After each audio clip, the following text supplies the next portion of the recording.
sector absolutamente estratégico, toca novamente hoxe falar dese pulmón que está a piques de esmorecer e que, sin lugar a dúbidas, por mor das políticas do Partido Popular, os orzamentos que nos deixan no Estado, pero tamén os orzamentos que nos deixan, que acaban de aprobar en solitario o Partido Popular, van permitir, efectivamente, condenar a liquidación o sector naval público. Falamos non soamente do dique flotante, que per se é moi relevante, unha infraestructura que supera os 100 millóns de euros, 120 millóns de euros, imprescindible para a área de carenas de Navantia Ferrol, pero, insisto, tamén outros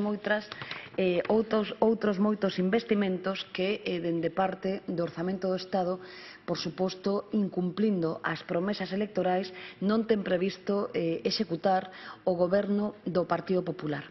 Na intervención da señora Martínez, eu son discrepante na parte que ela falou de reconversións. Na comarca de Ferrolterra, lamentablemente, non houbo ningunha reconversión. Tivemos un eufemismo que foi chamado reconversión. O gallá tivéramos reconversión. Si tivéramos reconversión, obviamente, esta comarca non estaría como está, pero reconversión non houbo e, dende que eu nacín nos anos 70, que é certo, claro, dende os anos 70 ata agora, efectivamente, o que estamos vendo pasar un sector que é estratégico, que produce valor engadido dos poucos que o fan no noso país e que non é capaz de saír adiante, insisto, polas políticas do Partido Popular.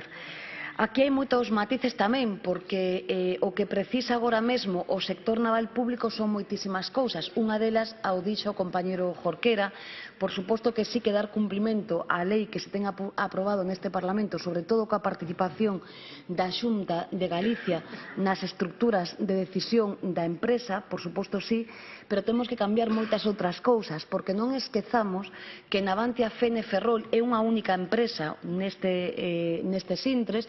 Non esquezamos que no verán pasado se ten mudado ou tomado unha decisión moi relevante que pasa a depender da Secretaría de Estado de Defensa, non é cousa menor, e este feito dificulta de maneira extraordinaria moitas das tomas de decisión que se teñen que dar en Navantia. Dito o cal, cales son as urxencias do sector naval público? Bueno, as urxencias do sector naval público, aínda que os sindicatos de clase están divididos respecto deste chamado plano industrial, o certo é verdade que a posición maioritaria do comité reivindica plano industrial para definir os usos e o futuro de ambas as dúas factorías, pero por enriba de todas as cousas precisamos dique flotante, precisamos dique seco, precisamos en Navantia Fene algo fundamental e é, efectivamente, o que se dicía por parte do señor Jorquera.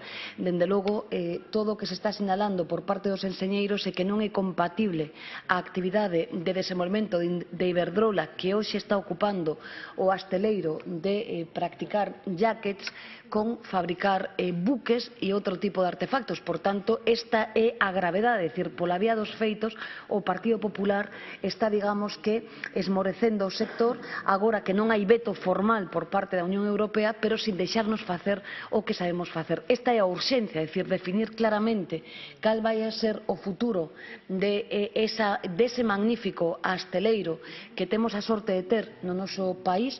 Dende logo, dende AGE, seguimos insistindo que é incompatible esa tarefa, a ocupación da grúa pórtico a máis grande do mundo aínda no día de hoxe, faino absolutamente inviable, e outras urxencias que levamos pedindo dende que chegamos a este Parlamento, e é que particularmente no asteleiro de Navantia Fene temos unha plantilla de, sí, en torno a 300 persoas, pero 264 desas 300 teñen unha media de idade de 60 anos.